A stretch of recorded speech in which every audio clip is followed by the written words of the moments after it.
So first of all, I'd like to say thank you to everybody for being here, coming out for the Andee Kolar show at the Bantam Tools Machine Arts Gallery. We've got Andee on screen here. This is, I think, the first time this has ever been done where we have an artist opening, and the artist who isn't here is here virtually. So, thanks for joining us virtually from your whole home. No problem. And then, so it's a little hard for me because I've been collecting your work and known you for quite a long time. But if you wouldn't mind rewinding a little bit and talking a little bit about getting into art and then your transition into working with machines. Yeah, sure. I think going back to my interest in art, there has always been like a sort of technology aspect to it. Like I've always been interested in sort of cameras and photography, and I always found it quite frustrating, kind of working by myself. And I think Steve Jobs had that line about the computer being the bicycle for the mind, and I feel very much like that. I think it is an incredibly enabling innovation to be able to sort of like think of something and then be enabled to do it, and that sort of trend seems to be increasing with sort of modern AI and things like that. But really, I wanted a machine that would follow instructions in a way that I never could. Like I'm the kind of person that'll have an idea and then kind of like that'll lead to another idea, and like I'll throw the kitchen sink at something, a bit like the sentence. But like I love the way that over time, using machines to make these paintings, they started out very kind of like is this even possible? Is this something that can be done to, over a reasonably short period of time, to sort of a fundamental way of working and thinking about making paintings. And yeah, so over the time that I've known you, and you've generously collected my work, I think there has been like a real progression. Like I think over the last sort of 5 years of working in this way, like there is a real kind of like progression, but from one thing to another thing. Yeah, I just find it really exciting. I think using machines in this way is challenging, but also kind of incredibly fascinating, and it feels like a real kind of you know unexplored area, I suppose. So I'd love to walk the folks here through your process. Let's start with like, how do you choose? You have a variety of subject matters, from portraits to landscapes to still lifes. How walk us through the process of choosing your subjects and then what happens after that? Yeah, sure. I think like you're saying, I think the impact of technology on my own art is important, but I think using that as a lens to see art more broadly, like thinking about art history and how contemporary art has come about, how since Impressionism, art has taken a very different turn to how it was pre-industrial revolution. So I think you can sort of see how the invention of photography and cheap tubed paint, and even something as kind of seemingly simple as middle class people or upper middle class people being able to afford the time to be able to go out and paint these things is interesting. And I think my choice of subject matter is linked to that, like the idea of kind kind of cliche things that have been done before appeals to me, like the choice of painting flowers. They are kind of beautiful, kind of signs of nature, but at the same time they are entirely kind of human made. They are kind of genetically engineered in the broader sense of the word. They've been sort of bred over time to look beautiful, and the kind of latching onto that as a thing, like this idea of playing with cliche, um is really interesting to me. Like I was saying, I have got quite eclectic interests, and I feel as if with a lot of this work, it is about kind of finding a way to sort of puzzle piece in what I'm interested in. So on the wall behind you there, you've got examples of paintings that are based off of my own photography, but then they all have a layer of kind of mediation about them. So um, over time, I've developed my own kind of software to process these images, to take bitmap pictures and turn them into vector art that can be plotted by machine.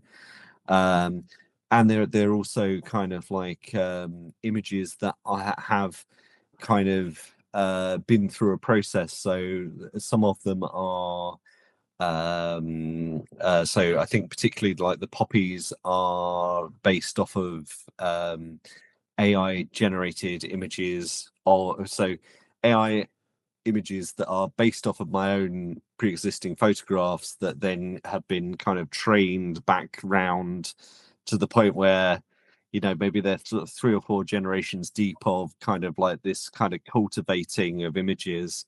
That yellow one behind you has also got the additional layer of really kind of celebrating the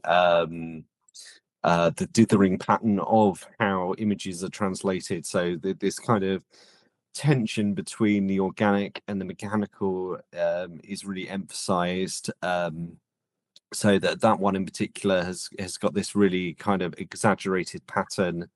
All of these things are quite intentional. I think working in this way is an opportunity to kind of almost like unpick every layer of the process. So it's kind of like what my color palette is, how the paint is applied.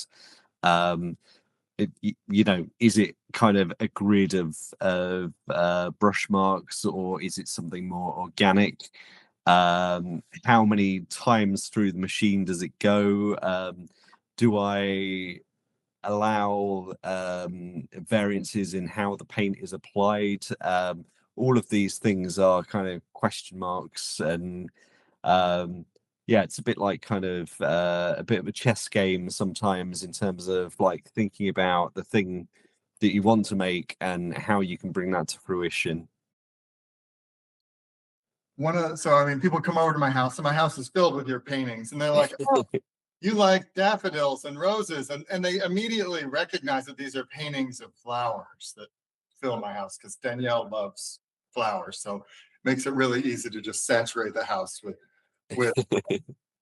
But what's so interesting is the experience that people have is they first identify, oh, there's some daffodils, there's some roses, there's a bouquet of tulips.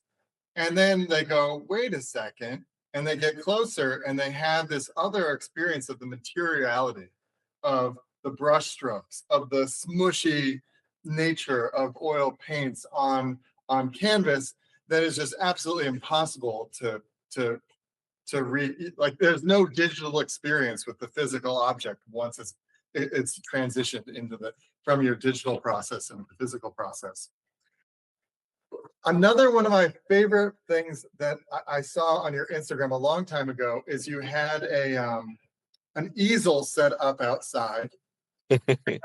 There's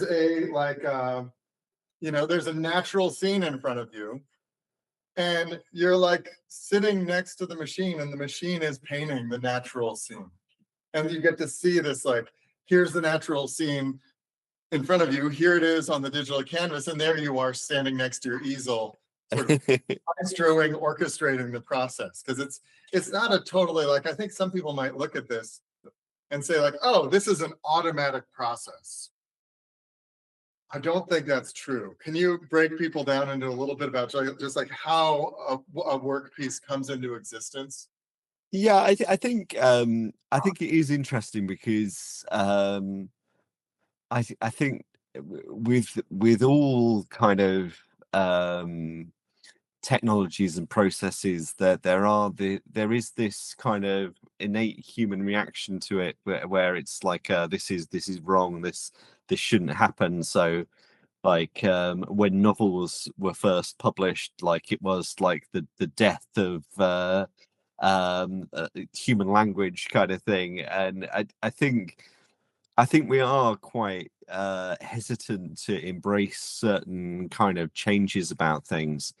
um I'm very involved in the process of making these things. Like theoretically, they could be painted by hand, but I think they would be very different works if that were the case. If I was trying to um, follow the rule book of how these were painted, I think I could do it, but it wouldn't it wouldn't have the same impact. The kind of tactility of the paintings being made and being present while it's happening is really interesting. And I think maybe sort of similar to how artists have used assistants over the time, there is like it allows this kind of collaborative aspect. So having an idea and being able to translate that idea into something that is being physically rendered gives you this opportunity in these stages to sort of like edit and feedback. And quite often if I accidentally bump into my machine, I will apologize to it. I don't believe that it is conscious, but at those moments sometimes it almost feels like it is. And the kind of particularly using Bantam tools, amazing machines where it is so precise and repeatable. Like it is sometimes quite shocking how kind of organic and handmade the paintings can look as well. And I think it feels a little bit like an out of body experience sometimes, like that ability to be able to step back and sort of see what's happening.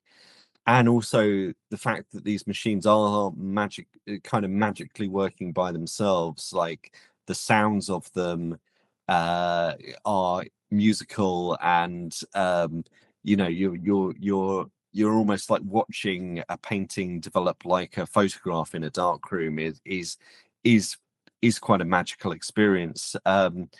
And I'm really interested in the kind of performative aspects of kind of sharing these machines at work. So whenever I am able to, I try to get out and about with them. So I think the easel example you've shared is a good one where um, that obviously is intended to be seen and witnessed, but at the same time it's not just for the sort of public, it's for myself as well. Like the idea of going out in the world and making a painting is quite a an avant-garde thing to do. Like I love the stories of Monet having a specific boat that he kind of used as a studio, and when he wanted to make a large painting uh but not change his viewpoint, he dug a huge trench to put the painting in. And I think it's all of those kind of things, like those opportunities to do something a bit weird that kind of reframes your relationship with that work. And and it's definitely something that I would like to explore more in the future. I think um you know, obviously working in a studio is quite a solitary thing, and I think it takes kind of quite an intimate relationship with the works to sort of begin to unpick how they've been made. Like, I think there's something a little bit uncanny about them in terms of like they feel very handmade, but then also very machine made, and like trying to reconcile those feelings about them is important. And I think having them being made in the space is something that gives a whole other dimension to them. And obviously in the background of our current zeitgeist of AI is going to steal all our jobs and replace us, I think it's very interesting to be kind of uh I was going to say toying, but maybe that's the wrong word. Like kind of like uh tentatively kind of in conversation with them. Hopefully I don't regret this in like 10 years time when I've been uh, like overtaken by our AI overlords. Well, as a collector of yours, you're a pioneer in this space, and I'm really grateful to have your work in this space. I'm having to resist wanting to take them all home because and what's making me resist that is I really want others in the community here in Peekskill, and they're also you can inquire about them online, and we'll ship them to folks.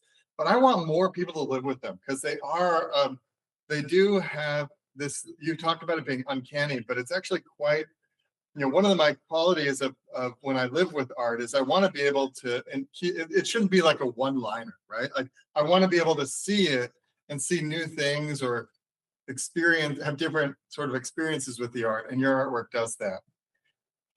So besides the small, medium, and large oil paintings, we have some watercolors that you've made with a prototype watercolor painting machine that we've developed, and you're the first person to get a hold of these.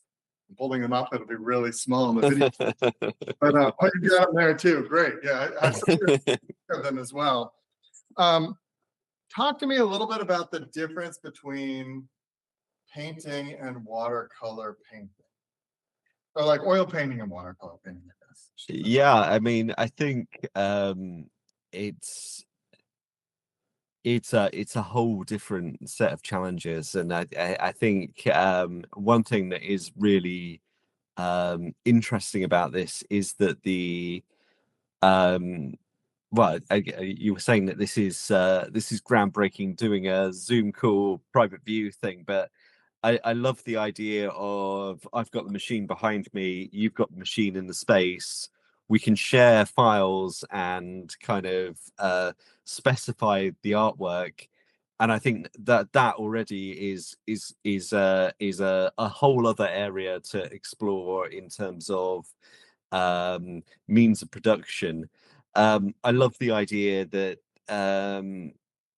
because the machine is a certain size and it uses paint in a certain way, it's able to make something that is similar but kind of somewhat different. And also the fact that the watercolor bot works so quickly as well is kind of an interesting other area. Like the paintings, the larger ones, you know, maybe take a day of continuous work to finish, maybe more. The watercolor bot can accomplish things very quickly, you know, maybe under an hour kind of thing even in the most sort of extreme detailed cases. So I think that kind of difference is interesting. um they that I mean, part of the appeal of using paint at all with these machines is kind of trying to make it do what you want it to do. And I think watercolor famously is like kind of like the most sort of fugitive medium in terms of um you know, it's sensitive to humidity, the surface, how much water you're using, what brush you're using. And I think that that's that's the challenge, to make the digital artwork in such a way that it's able to be reproduced somewhat recognizably, but also being open to the opportunities of being kind of reproduced in this way. Like these are original artworks that are one of a kind, yet there's also this additioned aspect to them. And yeah, I think kind of in a like you were talking about with the kind of like living with things and having layers, just sitting here with them in front of me, I get very familiar feelings about kind of trying to unpick them in the way that the oil paintings are unpicked. Like, you know, there are certain things that I have done that are consistent, so I'm maybe working kind of light to dark to keep the pollution of the color to a minimum.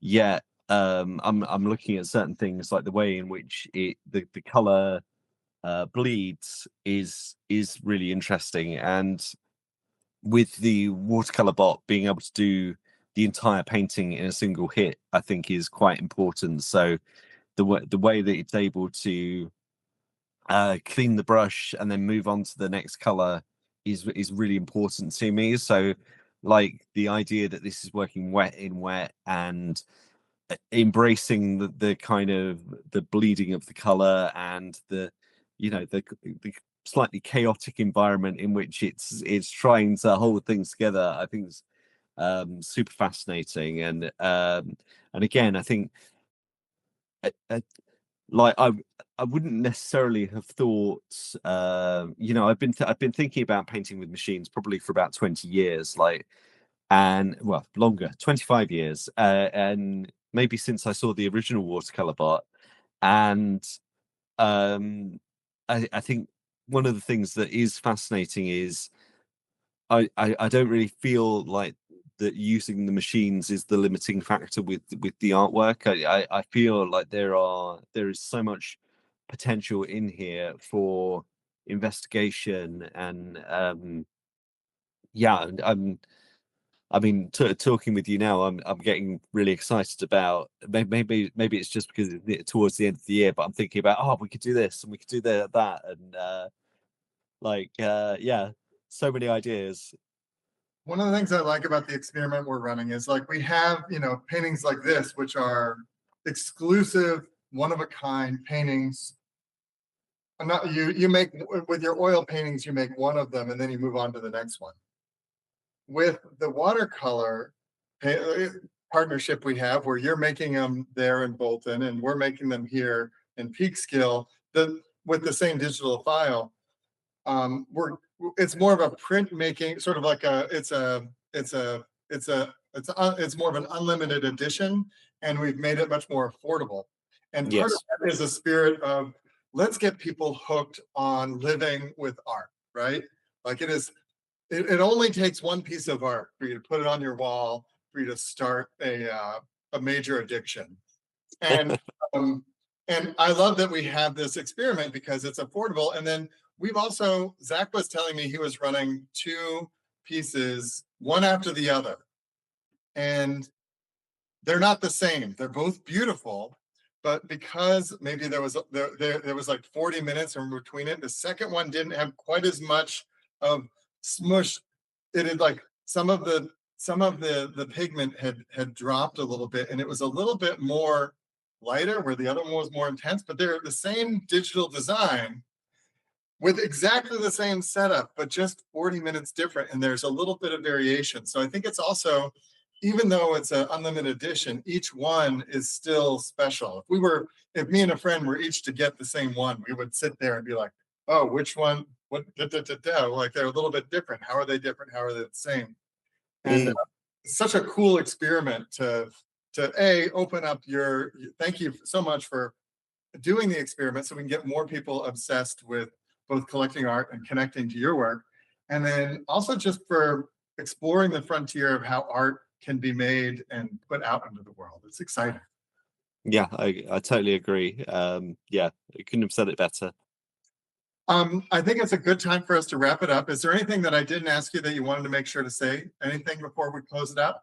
I think I've monologued long enough, but thank you very much for this. It's been fascinating talking with you and the others there. And like I say, I think it is. It's great to see the work in this context, and like the possibilities of what we do next. I think is really exciting as well. Excellent. Well, we're going to go ahead and close this up. I'm going to leave you on here in case anybody here wants to swing by and ask questions for a little bit. And then I know it's very late there. We should let you sort of wrap it up and get and go to bed. Thank you so much, Andy. Thanks, Bree.